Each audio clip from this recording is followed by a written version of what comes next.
Everyone, welcome back to Planning with Raven. I'm so happy to be uploading another video. It's been a hot minute. So, today's topic, 3 money saving moves that cost you in the long run. This is actually a very fun topic for me because a lot of the points that I'm going to make in this video, I have a lot of family members and close friends who actually take action in these things and think they're saving money. So, I want to make one thing clear. I am all for saving money, and I do believe that almost always saving money is the best way to go. The key word in that is almost. Almost always, it's good to save money, except for the 3 points that we're going to discuss today. And before we get into those 3 points, I do just want to say this is my co host for today. It's getting pretty chilly here in Nevada, and I'm not for the cold.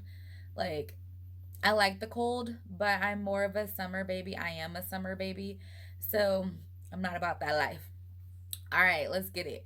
So, number one, using a 401k loan to quote unquote save on interest. Now, basically, the breakdown on this is some workplaces allow their employees to tap into their 401k account early to pay expenses for like education cost, a down payment on a home, or unreimbursed medical cost.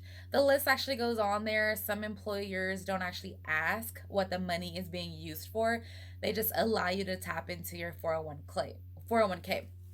The employee takes the money out as a loan and pays interest back to himself or herself instead of paying the money to a traditional lender, like going to get a loan at a payday loan place or a bank, a credit union, which I don't care what kind of loan it is. I've always expressed no loans.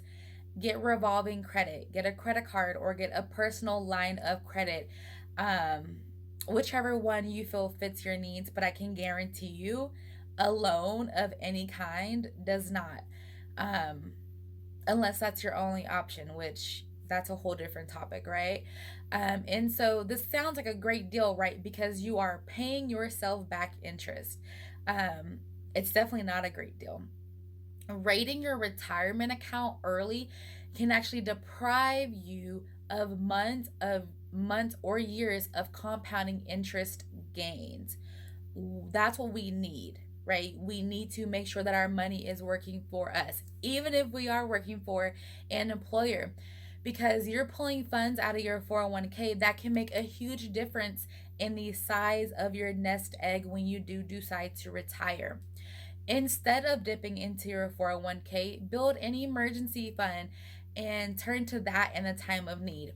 I have touched base on how to save while paying off debt with using my 4 financial life steps. If you have not watched that video, the link will be above. Because I know it's like, come on, Raven, I'm obviously getting a loan because I don't have the money. Well, let's change the way we are looking at the funds we have coming in.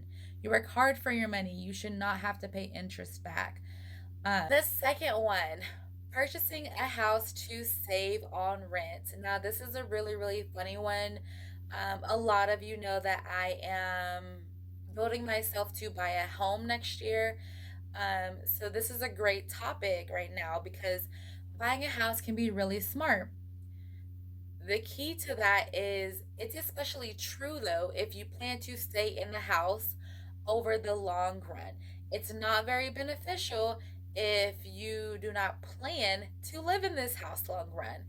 So, in general, the longer you remain in the house, the better a deal it actually is for you. But a house can also become a money pit very quickly. The reason why is because you have closing cost, you have insurance, you have repairs, taxes. The list goes on. And when researchers at 3 different US universities crunched the numbers on this topic, they concluded that if you want to build wealth, renting is actually the way to go right now. There was a study that I read done by a co author. His name is Ken Johnson. He's a real estate economist at Florida Atlantic University. And I'm just going to summarize his findings and what I felt was the biggest beneficial part out of the article. So basically, on average, renting and reinvesting wins in terms of wealth creation, regardless of property appreciation, because property appreciation is highly correlated with gains in the traditional financial asset classes of stocks and bonds. And if you are still like, nah, I want to buy a house because I want to rent it out in a year, home buying is even less attractive today as a result of 2017 Tax Cuts and Jobs Act. If you are unaware of what I am talking about, you need to do some research because the tax cuts that happened in 2017 are super duper important. Um, Tax deductions such as mortgage interest are now out of reach for more homeowners, and this is according to Money Talk News, and I actually like live by them. So some real interesting stuff. I still will be buying a home because I plan on living in that home. And then, of course, this topic is mainly for people who do not have 40% down to put on their home or people who don't have six figures.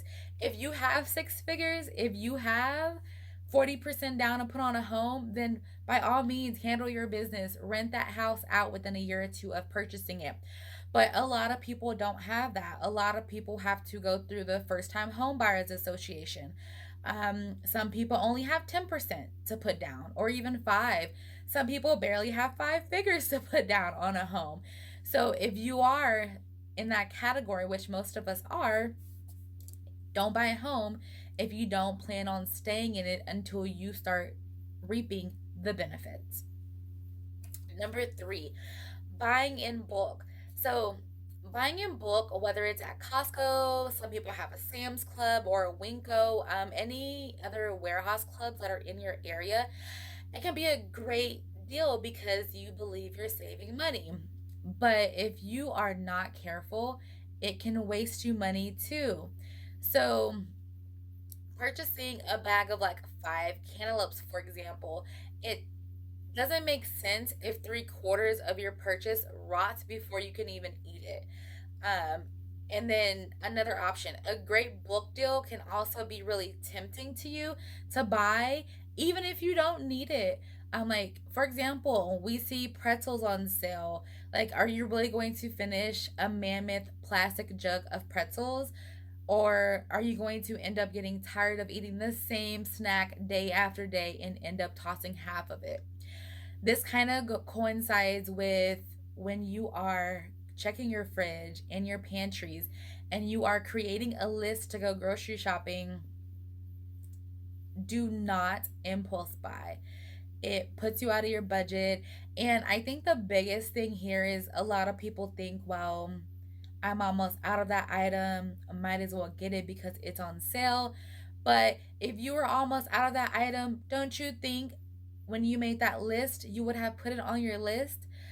Let's be smart here. Let's not spend money when we don't have to. So definitely think about that when you are buying in bulk at these warehouse club stores. Sometimes it can be a great buy, especially if you have a big family, but sometimes it can be a waste of money. It all depends on you and your current lifestyle. So there you have it. 3 money moves that seem beneficial that cost you in the long run. I do want to thank you all for tuning into Planning with Ravyn, and I'll see you next time.